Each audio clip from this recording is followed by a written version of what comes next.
शुरुआत करते हैं हमारे खास शो मेरा धर्म मेरा ईमान की। अरबी में एक शब्द है हलाल, जिसका सीधा सा मतलब होता है जायज। लेकिन कितनी विरोधाभास बात है कि इसी शब्द से बना हलाला, जिसके नाम पर गलत और नाजायज काम होते हैं।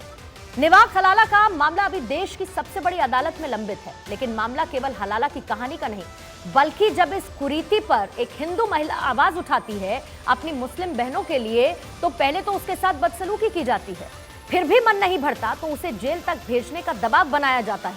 और इसी तनाव की आड़ में साध्वी प्राची जैसे लोग धर्म और मजहब के नाम पर लोगों को बरगलाने का काम करते हैं, जिससे तनाव और टकराव पैदा होता है।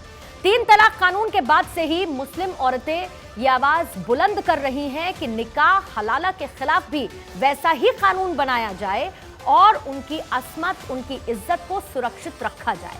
हलाला की इस प्रथा को करीब से जानने वाले ये भी आरोप लगाते हैं कि इस प्रथा के नाम पर पर्दे के पीछे अपराध का एक पूरा गिरोह चलता है, पूरा नेक्सस चलता है, दुकान चलाई जाती है। मुल्ला मौलाना हलाला का रेट कार्ड तक फिक्स करते हैं।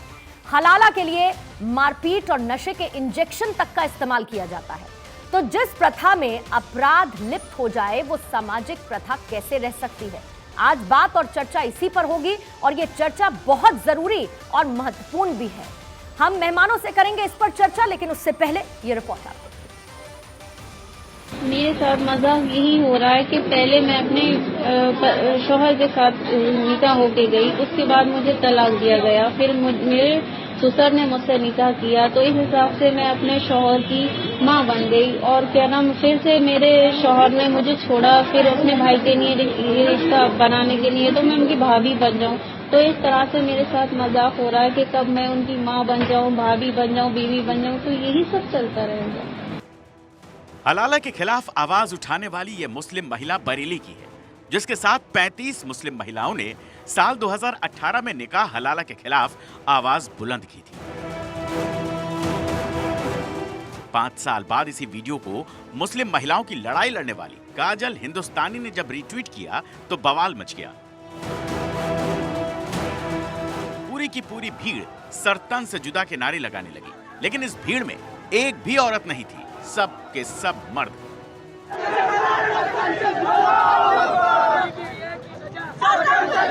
समस्या यहीं से शुरू होती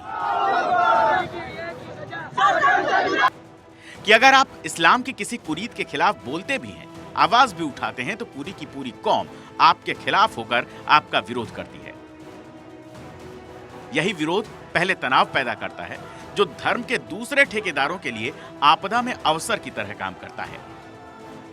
मैं उन बहनों के लिए जो काले लिबास में बेचारी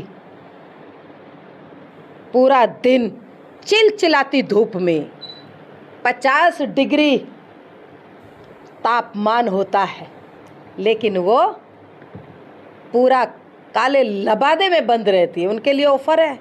हिंदू लड़कों से शादी करेगी तो कितनी सुविधाएं उनको मिलेगी। पहली सुविधा कि उनको बुर्के में नहीं रहना पड़ेगा। दूसरी सुविधा, उनको हलाला नहीं करना पड़ेगा। आपदा में अवसर के यही बयान तनाव को टकराव में बदल देते हैं। इसीलिए इस टकराव से बचना जरूरी है, क्योंकि लड़ना कुरीतियों के खिलाफ है। मुस्लिम समाज को सोचना यह भी होगा कि अगर उनके कौम की आधी आबादी यानी कि महिलाएं हलाला को कुरीति मानती हैं, तो फिर इस कुरीत पर फतवा काबिज क्यों नहीं होता? इस कुरीत पर फतवा क्यों नहीं लाया जाता, जो केवल अपनी कौम में ही एक गलत रिवाज पैदा करता है, बल्कि दूसरे धर्म के ठेकेदारों को भी वैचारिक हमला करने का मौका देता है। Bureau report, Bharat 24। हलाला जायज या नाजायज, मेरा धर्म मेरा ईमान में आज इसी पर करने वाले हैं चर्चा। और मेहमानों का एक खास पैनल हमारे साथ मौजूद है। दीपा शर्मा हमारे साथ स्टूडियो में मौजूद हैं, आप धर्मगुरु हैं। अंबर जैदी हमारे साथ जुड़ी हुई हैं, आप सोशल एक्टिविस्ट हैं। और जबरुल कादरी साहब, आप इस्लामिक स्कॉलर हैं, हमारे साथ स्टूडियो में मौजूद हैं। तीनों ही मेहमानों का मैं बहुत स्वागत करती हूं भारत 24 पर, हमारे खास शो मेरा धर्म मेरा ईमान में। लेकिन सबसे पहला सवाल मेरा दीपा शर्मा आप ही से है कि इस्लाम में क्या होता है और क्या नहीं होता है, वो ये तय कर लेंगे और उस पर चर्चा बहस भी हो जाएगी। लेकिन साध्वी प्राची इतनी चौड़ी क्यों हो रही है? इतना लालच कब से सनातन धर्म में दिया जाने लगा कि आइए हिंदू धर्म में आ जाइए, ना हलाला होगा ना बुर्का पहनना पड़ेगा, इतना लालच क्यों? देखिए मुझे लगता है पूजा जी, आपको एक बात यहाँ बताना चाहूँगी कि ये लालच नहीं है। एक महिला होने के नाते दूसरी महिला का दर्द बहुत अच्छे से समझ सकती है। ठीक है, आप कह रही हैं कि वो चौड़ी हो रही है, लेकिन कहीं हद तक बात सही भी है। जब आप और हम जैसी महिलाएं 50 डिग्री के टेम्परेचर में हम बाहर निकलते हैं तो हमें पता चलता है कि कितनी बेहद गर्मी होती है और हम सांस ले पाना या इस तरह की प्रॉब्लम्स हम फेस करते हैं। जब एक महिला उसी तरीके से काले लिबास में सिर से पैर तक ढकी हुई होती है तो क्या उसका दम नहीं घुटता होगा? और ये कौन सी शर्म और कौन सी असमत है और कौन सी इज्जत है जिसे काले बुर्के में ढकने के बाद ही सेफ रखा जा सकता है या उसकी हिफाजत की जा सकती? क्या आप और हम नहीं बैठे हैं? क्या आप और हम बाहर नहीं निकलते हैं? क्या हम कपड़े नहीं पहनते हैं? लेकिन इसका मतलब ये तो नहीं कि हमारी कोई इज्जत नहीं है। अगर कोई महिला अपनी इज्जत को बचा के रख सकती है तो उसका मतलब ये नहीं है कि उसको काले बुर्के की शरण लेनी पड़ेगी, उसकी जरूरत पड़ेगी। दीपा जी, ये तो इनके यहाँ की पद्धति है, इनके यहाँ का हिसाब है। हमारे यहाँ क्या घूंघट नहीं होता?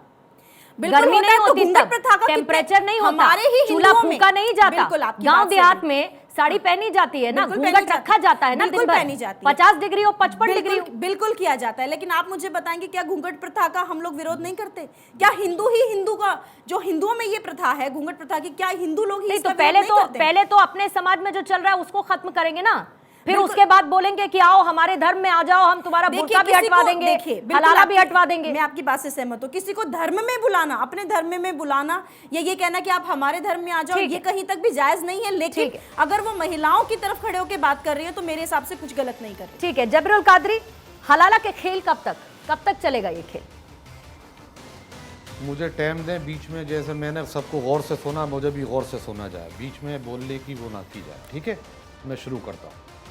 हलाले को अभी तक कोई समझा ही नहीं है, और ये आज से नहीं, एक बहुत ज़माने से मज़हब इस्लाम पर, मुसलमानों पर इल्ज़ाम है, और उसको हलाले को समझा नहीं। जिस चीज़ें को मिल गई वो साध्वियों हैं, दूसरियों आने के बाद खड़ी हो जाती हैं कि ये मजाक। मज़हब इस्लाम में कोई मजाक नहीं है, हलाले को कोई समझा ही नहीं। हलाले का मतलब ये इल्ज़ाम है, गलती है, गालियाँ दी जा रही हैं हलाले के नाम पर। हलाले का मतलब हलाल होना नहीं है, हलाला अरबी का लफ्ज़ है, और ये हलाला ना मुसलमान तो समझ रहा, लेकिन ये मीडिया, ये एक ग्रुप है। दूसरा जो इस्लाम मुखालिफ ताकत है, जो हिंदुस्तान में एक विरोधी इस्लामी ताकत है, वो इस्लाम के खिलाफ चल रही है। मेरे दोस्तों, जो भारत 24 को देख रहे हैं आज के इस प्रोग्राम को, यकीन रखो इस्लाम के किसी भी कानून पर, किसी भी मसले पर इस तरीके से मुसलमानों के पीछे मत पड़ो, उनको जीने दो अपने मज़हब पर। कोई भी औरत जाने के बाद ये शिकायत नहीं करती कि काले लिबास में हूं या मेरा दम घुट रहा। हो गई आपकी तकरीर, हो गई आपकी तकरीर, हो गई ना, आपकी तकरीर हो गई ना। हलाला होता है या नहीं होता है ये बताइए, हलाला होता है या नहीं होता है? महिलाएं कोर्ट क्यों पहुंची? मामला संवैधानिक बेंच तक क्यों पहुंचा? मामला संवैधानिक बेंच तक क्यों पहुंचा? क्यों पहुंचा? क्यों पहुंचा? अरे आप तो पता नहीं क्या जानते हैं और क्या पढ़ाते हैं, किसी और को पढ़ाइएगा ये सब। कादरी साहब, मामला संवैधानिक कोर्ट में क्यों पहुंचा मामला? अरे क्यों पहुंचा मामला संवैधानिक कोर्ट? बताइए ना, आपसे क्यों पहुंचा गया था? आप इधर-उधर की बातें कर रहे हैं। तुम दोनों तरफ से चीखोगी तो मैं क्या बोलूंगा? बताइए हलाला का मतलब।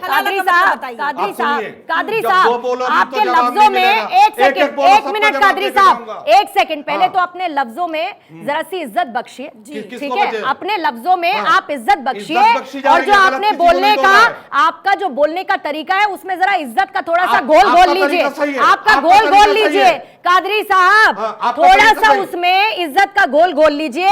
अब ये बताइए मुझे, अब मुझे ये बताइए, आप मुझे बताएंगे कि मुझे शर्म करनी है? आप जैसे लोग जो बेशर्मी भरी बातें करते हैं वो दूसरों को बताएंगे कि शर्म कर लीजिए। तमीज में रहिए, तमीज में रहिए, तमीज में रहिए, तमीज में रहिए। नेशनल टेलीविजन पर बैठे हैं, तमीज से बात कीजिए, तमीज से बात कीजिए।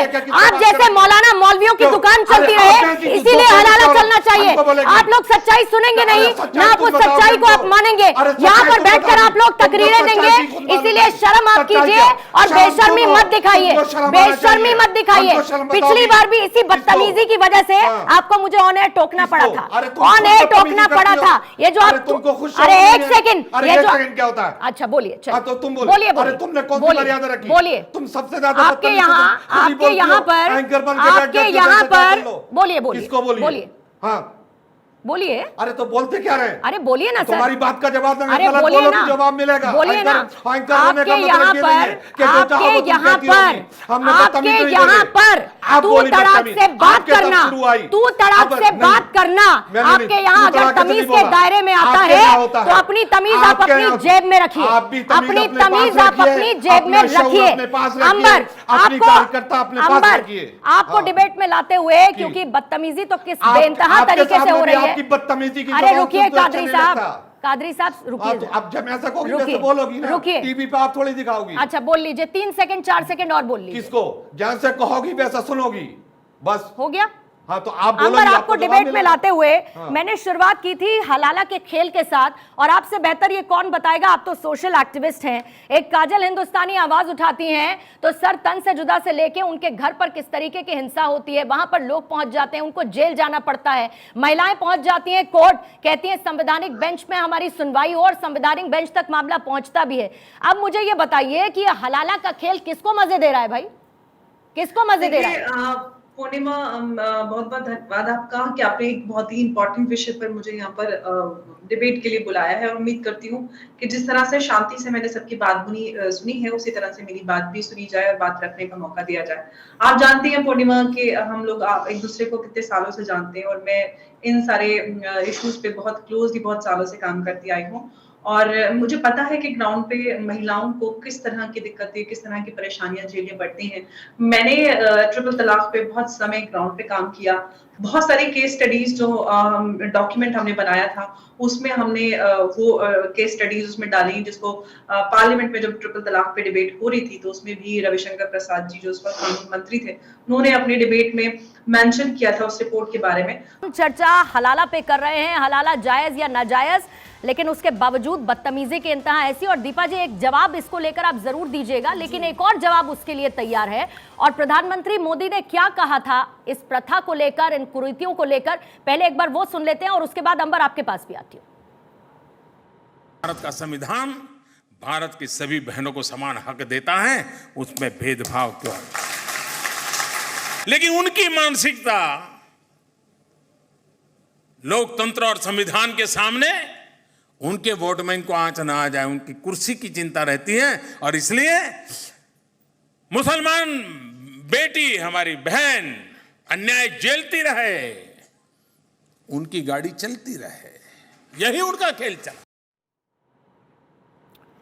तो सुना आपने प्रधानमंत्री मोदी को क्या कहा था उन्होंने साल 2018 में इसे लेकर। और अंबर, महिलाएं तो ये कहती हैं कि हम क्या मजे की चीज है क्या, हमें पैर की जूती समझ रखा है क्या, इन्हें तो सिर्फ बच्चे पैदा करने हैं। ये उन महिलाओं की आवाज है जो हलाला से गुजरती हैं, लेकिन सारे मजे इसमें पुरुषों के हैं। पुरुषों के लिए ना कोई हलाला, सिर्फ 3 तलाक कह दिया और काम पूरा। और उसके बाद जब दोबारा शादी करनी है तो हलाला से गुजरे कौन? वो महिला। जी बिल्कुल पूर्णिमा, सबसे बड़ी बात और सबसे दुर्भाग्यपूर्ण बात यही है कि भारत दुनिया का एक सबसे बड़ा लोकतंत्र है। वो लोकतंत्र जहां पर हर एक धर्म, जाति और हर लिंग के इंसान को समान अधिकार है, लेकिन आज इस डेमोक्रेटिक रिपब्लिक में दुनिया की सबसे बड़ी मुस्लिम महिलाओं को आज तक समान अधिकार नहीं मिलेंगी। ये इस देश का दुर्भाग्य नहीं तो और क्या है। अगर मुस्लिम महिलाएं समान अधिकार की बात करती हैं तो उस पर राजनीति शुरू हो जाती है। सेक्युलर लोग बोलते हैं कि ये तो सेक्युलरिज्म के खिलाफ है, मुस्लिम महिलाओं को तो उनके कोई अधिकार होने नहीं चाहिए। जब 3 दशक से भी ज्यादा पहले शाहबानो अपने गुजारे बरते के लिए कोर्ट गई और कोर्ट ने उनके हक में फैसला दिया, तो उस फैसले को पलटवाने के लिए लाखों मुसलमान इंडिया गेट पर पहुंचे और किस तरह का हाहाकार मचा। और उस प्रेशर में आके सरकार ने उस